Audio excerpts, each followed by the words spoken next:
오늘 여러분들과 함께 같이 나눌 제목은 다스림의 왕권이 점점 회복되어 가는 사람. 성경 본문 말씀은 창세기 1장 26절 말씀.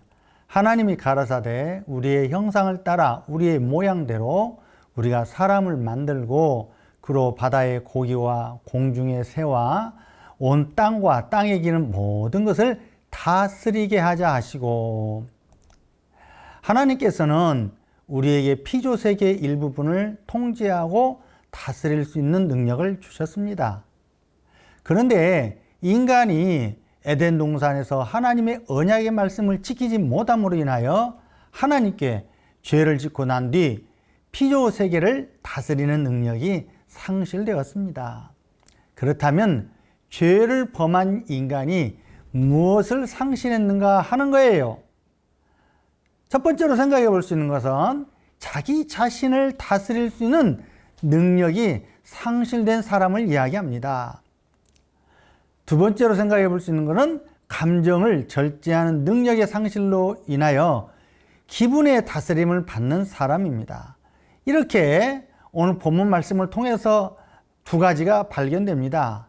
그런데 성령의 인도를 받으며 영적 성장을 위하여 힘쓰다 보면 육신 중심의 가치관을 가지고 본능적이고 세상 윤리적인 기준에 의하여 살아오던 사람이 영 중심으로 성장하므로 하나님의 말씀이 자연스럽게 믿어지고 세상 윤리적인 가치관으로 살아오던 우리의 신앙이 성경적인 가치관으로 변화되면서 대인관계에서도 변화된 자신의 모습을 발견하게 됩니다. 그렇다면 이 두 가지를 상실한 인간이 영적으로 성장하면서 대인관계에서는 어떤 변화를 가져왔는가? 첫 번째로 생각해 볼 수 있는 것은 자기 자신을 다스리는 능력이 회복되어 가는 사람을 말합니다. 자기 중심적인 가치관으로 살아가던 사람이 영적으로 성장함에 따라 자기 자아를 다스리고 십자가에 자신의 이기적이고 정욕적인 죄성을 내려놓을 수 있는 능력이 회복되면서 요한일서 4장 20절에서 21절 말씀에 타자 중심적인 섬김의 이웃사랑을 실천하면서 살아가기를 힘쓰는 사람입니다. 요한일서 4장 20절과 21절 말씀 한번 읽어봅시다. 누구든지 하나님을 사랑하노라 하고 그 형제를 미워하면 이는 거짓말하는 자니 보는 바 그 형제를 사랑치 아니하는 자가 보지 못하는 바 하나님을 사랑할 수가 없느니라. 우리가 이 계명을 주께 받았나니 하나님을 사랑하는 자 또한 그 형제를 사랑할지니라. 이 말씀에 보면은 이웃사랑의 능력이 회복되어 가는 사람입니다. 자, 가번에 보면 사건에 대한 판단 능력이 회복된 사람입니다. 1번, 사건이 발생하면 상대방이 개인적인 일이나 공적인 업무를 처리하는 과정에서 서툴고 여러분 볼 때 답답하여도, 그리고 공적인 업무를 진행함에 있어서 처신하는 게 아무리 어리석고 여러분 볼 때 답답해 보여도 성부 하나님의 긍휼하신 아버지의 마음을 가지고 상대방에게 자존감을 세워주는 말들을 합니다. 주로 너는 잘할 수 있어. 내가 도와줄게. 나는 너를 믿는다. 소신껏 해보아라. 자, 이렇게 사건이 발생했을 때 상대방에게 편안함으로 대할 수 있는 마음이 자연스러워지는 사람입니다. 2. 대인관계를 원만하게 유지하기 위해서 사람마다 개인 차이가 있다는 것을 인정해주는 사람입니다. 그리고 상대방은 나와 다르므로 그 나름대로의 가치와 존엄성을 인정해 주려고 노력하는 사람입니다. 그러므로 이렇게 성장한 사람은 공동체에서 갈등을 만들지 않고 친화력으로 공동체의 분위기를 만들어가는 사람입니다. 그와 반면에 영적으로 성장하지 않은 사람은 어떻습니까? 타인의 생각은 무조건 틀리고 내 생각만 전적으로 옳다는 사고방식을 가지고 살아가는 사람입니다. 그러므로 여러분들이 어떤 모임과 행사장에 가서 보면 짜증나게 하는 사람들이 꼭 있어요. 어떤 사람인 줄 알겠죠? 세 번째로, 상대방과 좋은 관계로 발전하려고 노력하는 사람입니다. 그런데 일상생활에서 살펴보면 저마다 대인관계에 있어서 상대방과 대화를 나눌 때 보면 나의 입장에서만 생각하고 미리 판단하는 사람입니다. 이러한 모습들이 자신에게 있다면 십자가 앞에 내려놓고 회개하며 기도하세요. 왜 회개를 해야 합니까? 네, 가정에서 보면 부부관계에서 많이 나타나고 교회 공동체에서도 많이 나타나는데, 타인과의 관계에서 대화를 할 때 판단이 들어가면 상대방은 깊은 상처를 받기 때문입니다. 그런데 회개 기도를 하다 보면 성령님께서 자신의 모습을 보게 해줍니다.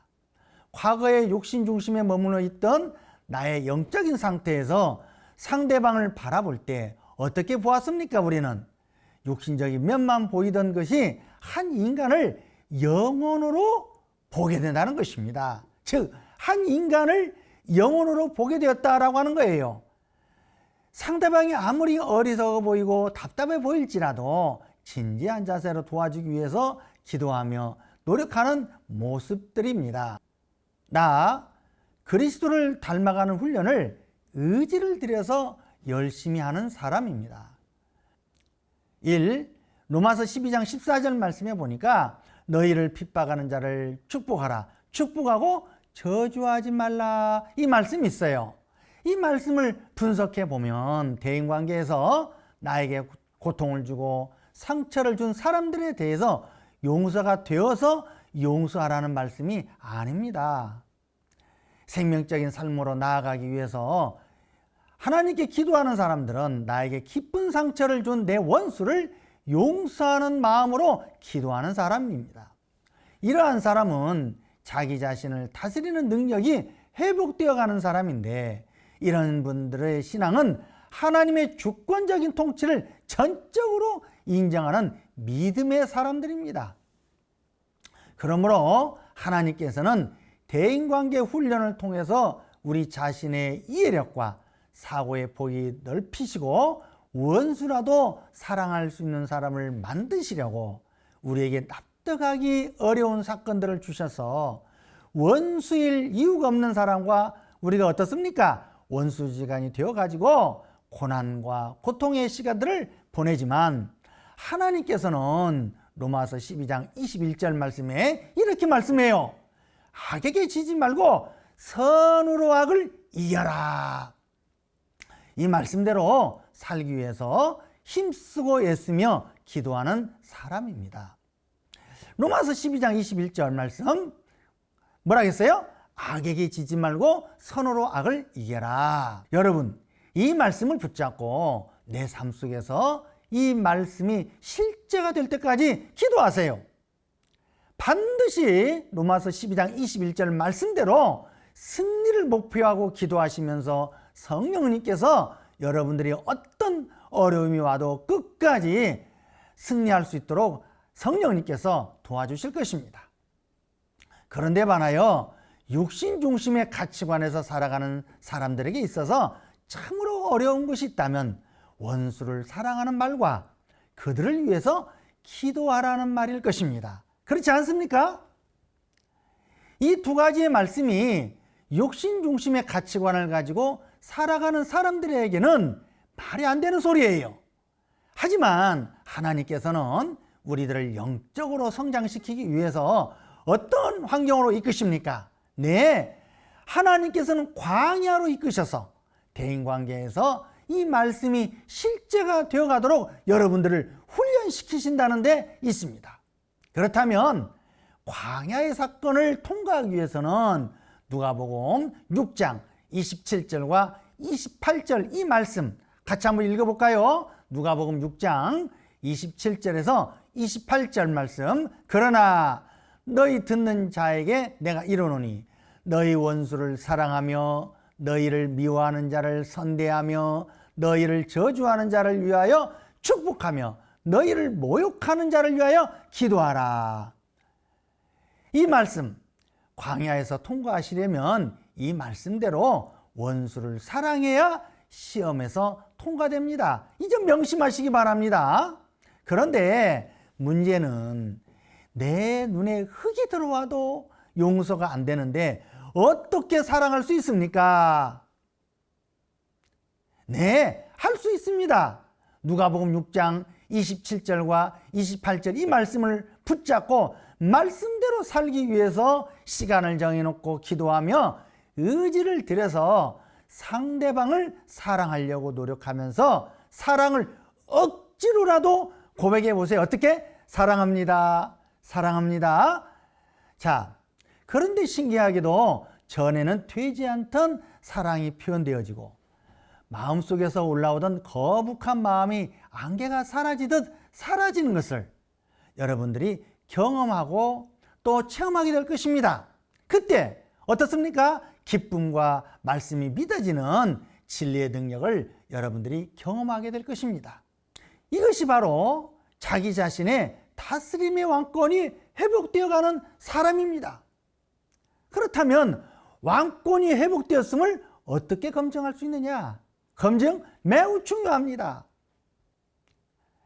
다스림의 왕권이 회복되어가는 사람은 대인관계에서 자기 육신의 이익을 위한 계산이 자연스럽게 없어지고 오로지 하나님과 이웃에 대한 헌신과 희생적인 사랑을 실천하려고 성령님께 기도하며 성령님의 인도를 받아 행동하는 믿음의 모습입니다. 그 아니로 입양해서 자녀를 키우는 것도 그의 검증이라고 할 수 있습니다. 이제는 큰 두 번째, 감정의 다스림을 받는 사람입니다. 요즘 젊은 사람들은 감정이 표현되는 대로 사랑합니다. 즉 사건이 발생하면 리액션, 본능적이고 충동적입니다. 그런데 생명적인 삶을 살기 위해서 영적 성장을 사모하는 분들은 어떤 분들이냐? 선택하는 훈련을 실천하려고 노력하는 사람입니다. 자, 선택하는 훈련. 이것은 바로 영적으로 깨어 있으며 능동적으로 의식하는 훈련입니다. 선택하는 훈련을 하려면 사건에 대한 사례를 살펴보면서 그리고 우리 자신과 사회에 나타나는 여러 문제점들의 원인이 무엇인지 같이 한번 고민해 봅시다. 감정의 지배를 받는 사람들에 대한 반응을 4가지만 자세하게 한번 살펴봅시다. 첫 번째로 자동차를 타고 가다 보면 자기가 가는데 추월했다고 달리는 차를 급진입하여 가로막고 욕하는 것은 기본이요. 무슨 조폭을 연상케 하는 상상할 수 없는 무기를 들고 나와서 상대방 운전석 유리창을 깨부수고 운전자를 폭행하는 장면들이 여러분 스마트폰이나 블랙박스 그리고 도로에 설치되어 있는 CCTV에 녹화되어서 이러한 사건들이 심심찮게 자주 나옵니다. 그러죠? 두 번째로 생각해 볼 수 있는 것은 강남과 서울역 그리고 대도시에서 자기와는 전혀 상관없는 힘없는 여자를만 선택해서 여성의 얼굴에 묻지마 폭행을 하며 고통과 상처를 주는 사건들이 요즘 흔하게 발생하고 있습니다. 세 번째 사례는 연인들 관계에서 자주 나오는 사건들입니다. 우리 만난 지 50일 됐고 100일 기념으로 모텔에 가서 우리 연애하자. 자기가 만나는 여자에게 제안을 했더니 자기가 생각하는 방식대로 상대가 응해줄 것으로 생각을 했는데 상대방이 전혀 응해주지 않으니까 어떻게 합니까? 인간이 상상할 수 없는 방법으로 잔인하게 죽여버리고 전혀 죄의식을 갖지 않는다는 데 있습니다. 이 남자는 무엇이 문제일까요? 그리고 사귀던 여자가 연애와 결혼은 다르다며 결혼을 거부하고 여자 부모가 자기와 결혼하는 것을 반대한다고 여자 집에 찾아가 여자 부모를 죽여버리는 사건들이 있습니다.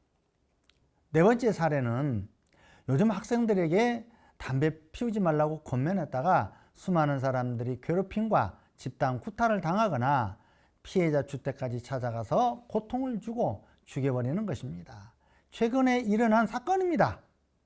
실내에서 담배를 피우지 말라고 했는데 권면한 사람을 어떻게 했습니까? 칼로 찔러 죽였습니다. 여러분 놀랍죠? 왜 이렇게 무서운 이기적인 사회로 변화되어 갈까요? 저는 이게 교육 때문이라고 생각합니다. 국가인권위원회가 가짜 인권을 앞세워서 학생 인권조례인 악법을 만들어서 일부 지역에서는 법제화가 되었고 또 일부 지역에서는 법제화를 하려고 계획적으로 진행하고 있습니다. 아니 이것이 뭐가 그렇게 대단한 법이라고 이렇게 호들갑이야 이렇게 말할 수 있습니다. 그런데요 상상할 수 없는 대단한 법이 되어버렸습니다. 왜 그렇습니까? 이 법이 인권을 앞세워서 청소년들의 인권을 존중하라는 것입니다. 그렇다면 그 인권이 도대체 무엇을 말하는 인권이길래 그렇게 대단한 법이냐? 네, 인간의 본능이 요구하는 대로 표현을 하는 것이 인권이고 자유이므로 내가 어느 장소에서든 담배를 피우는 것을 막지 마라. 왜? 인권이니까. 이런 유형이 젊은 사람들에게만 아니라 나이가 든 성인들에게도 나타납니다. 아파트 층간소음 문제로 이웃 간의 갈등을 넘어서서 분노로 표현되는데 성인들이 듣기에 시끄럽다고 상상할 수 없는 무기를 들고 가서 이웃에게 가해를 합니다. 가해 방법이 상상을 초월해요. 이렇게 분노의 감정을 조절하지 못하고 표현되는 대로 살아갑니다. 즉 사건이 발생하면 리액션, 상대방의 자극에 의해서 자동적으로 본능적 반응을 하는 사람들입니다. 왜 그럴까요? 저 사람이 나를 화나게 했으니 그러므로 나도 화를 낸다. 나의 분노가 누구의 문제예요? 내 문제가 아니라 상대방의 문제라는 것입니다. 상대방의 탓으로 돌리는 거예요. 여러분 황당하죠? 그런데 여기에 참석하신 분들에게는 이러한 이야기들이 참으로 이상하게 들리겠지만 현실사회는 그렇지 않아요. 이렇게 사건이 발생하면 선택의 문제에 있어서 자신의 분노를 상대방의 탓으로 돌리고 인간의 죄의 본성이 자신의 감정을 지배함으로 사회가 분노로 인한 사건과 사고가 많아지고 있다는 데 있습니다. 그러나 영적으로 성장을 하면 타자중심적인 사고와 가치관이 바뀌어지면서 사건이 발생하면 야고보서 1장 19절 말씀대로 듣기는 속히 하고 말하기는 더디하며 성내기도 더디하라. 즉 말씀이 무슨 말씀이에요? 의지적 반응을 하게 됩니다. 이렇게 자기중심적인 가치관으로 살아가던 사람이 영적으로 성장함에 따라 사건이 발생하면 자연스럽게 나오던 본능적 반응을 하기 전에 자기 자아를 다스리기 위해서 현장에서 기도하는 사람입니다. 어떻게? 주님, 이 기분 아시죠? 나 정말로 억울합니다. 그러나 이 분노의 감정을 십자가 앞에 내려놓습니다. 성령님 도와주세요. 성령님, 감정의 지배를 받지 않도록 나를 좀 이끌어 주세요. 성령님께 간구하는 사람으로 내 자신이 변화되어 간다는 사실이에요. 그러나 아직도 분노 조절이 잘 안 되시는 분이 계시면 야고보서 1장 19절 말씀을 붙잡고 금식하며 회개하세요. 이 말씀이 삶 속에서 실제가 될 때까지 여러분 기도하시기 바랍니다. 야고보서 1장 19절 말씀 뭐라고 그러세요? 듣기는 속히 하고 말하기는 더디하며 성내기도 더디하라. 이 말씀 붙잡고 기도하다 보면 성령님께서는 여러분들이 하나님을 위하여 그를 기쁘시게 하고자 하는 열망이 여러분 안에서 뜨겁게 일어날 것입니다.